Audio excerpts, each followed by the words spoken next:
संकष्टी चतुर्थीच्या व्रताचा महिमा याची एक कथा आहे. कथेचे नाव आहे संकष्टी चतुर्थीची कथा. यादव कुलात सत्यजित नावाचा राजर्षी होऊन गेला. त्याने 100 वर्षे सूर्याची तपश्चर्या केली. त्याची ती दारुण तपश्चर्या पाहून सूर्य प्रसन्न झाला. सूर्याने सत्यजितास एक स्वमंतक मणी दिला. तो मणी तेजाने प्रतिसूर्यच होता व त्या मण्यापासून सत्यजिताला रोज 8 मन सोने मिळत असे.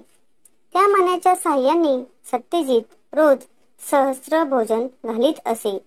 ही गोष्ट कृष्णाला समजली. कृष्णाला त्या मण्याचा लोभ उत्पन्न झाला. त्याने एक दिवस सत्यजिताला बोलावले. सत्यजित येताच त्याने त्याच्याकडे स्वमंतक मणी आम्हाला द्यावा अशी मागणी केली. तेव्हा सत्यजित म्हणाला, माझ्याजवळ तो मणी नाही. माझा धाकटा भाऊ प्रसेन याच्याजवळ तो मणी असून तो मलाच देईनासा झाला आहे. असे सांगून सत्यजित घरी निघून गेला. एकदा सत्यजिताचा भाऊ प्रसेन तो मणी गळ्यामध्ये घालून शिकारीला गेला. त्याला अरण्यात एक सिंह दिसला. त्याला पाहून प्रसेन त्याच्या मागोमाग निघाला. तो एकटाच आहे हे पाहून सिंहाने त्याच्यावर झडप मारली व प्रसेनास ठार मारून त्याच्या गळ्यातील तो स्वमंतक मणी घेऊन निघाला. सिंह मणी घेऊन निघाला असता त्याची गाठ राम अवतारातील एका जांबवानाशी पडली. जांबवानाने सिंहावर उडी मारली व त्याला ठार मारले. ठार मारून त्याच्याकडील स्वमंतक मणी काढून घेतला आणि तो मणी घेऊन जांबवान आपल्या गुहेमध्ये आला. त्याने तो मणी आपल्या मुलीच्या गळ्यामध्ये घातला. प्रसेन स्वमंतक मणी घेऊन नाहीसा झालेला पाहून सत्यजिताला वाटले की हे कृष्णाचेच कारस्थान आहे. त्यानेच प्रसेनास नाहीसा करून स्वमंतक मणी चोरला असणार. ती गोष्ट कृष्णाला समजली. आपल्यावर काही न करता चोरीचा आळ आलेला पाहून कृष्ण स्वमंतक मणी शोधण्यासाठी निघायला तयार झाला.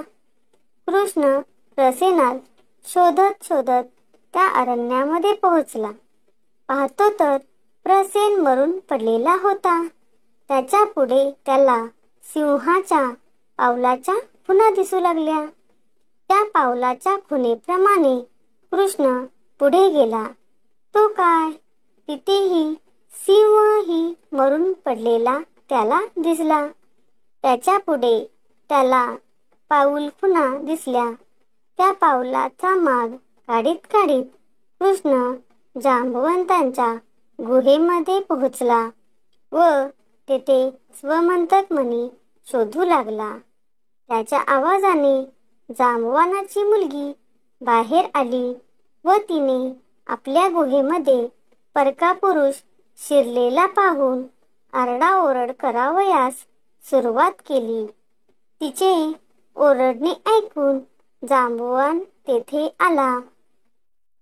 जांबवानाने कृष्णाला पाहताच त्याच्यावर झडप घातली. झडप घातल्यानंतर त्या दोघांचे युद्ध सुरू झाले. कृष्णही काही कमी नव्हता.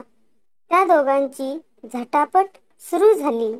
त्या दोघांचे 21 दिवस युद्ध झाले. इकडे कृष्ण नाहीसा झालेला पाहून गोकुळात नंद यशोदेला फार दुःख झाले. त्यांनी संकटहर्ता श्री गणेशाचे संकष्टी चतुर्थीचे व्रत निष्ठापूर्वक केले. गणेशाच्या या व्रतामुळे तिकडे कृष्णाचा विजय झाला. मग जांबवानाने आपली मुलगी व स्वमंतक मणी कृष्णाला दिली. तो मणी व जांबवंती यांना घेऊन कृष्ण परत आला. स्वमंतक मणी चोरल्याचा आळ कृष्णावर येण्याचे कारण म्हणजे पूर्वी गणेश चतुर्थीच्या सायंकाळी कृष्ण गोपाळासह गायी घेऊन परत येत असताना वाटेमध्ये गायीच्या खुरात पाणी साचले होते. त्या पाण्यामध्ये कृष्णाने चंद्राला पाहिलं होतं. चंद्राला पाहिल्यामुळं त्याला ही वेळ आली होती. गणेश चतुर्थीला चंद्र पाहिला म्हणून त्याच्यावर चोरीचा आळ येईल असा शाप श्री गणेशाने चंद्राला दिला होता. त्यामुळेच कृष्णावर चोरीचा आळ आला.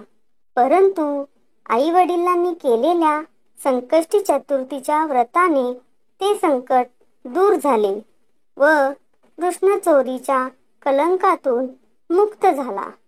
नंतर कृष्णाने तो स्वमंतक मणी सत्यजिताला परतही केला.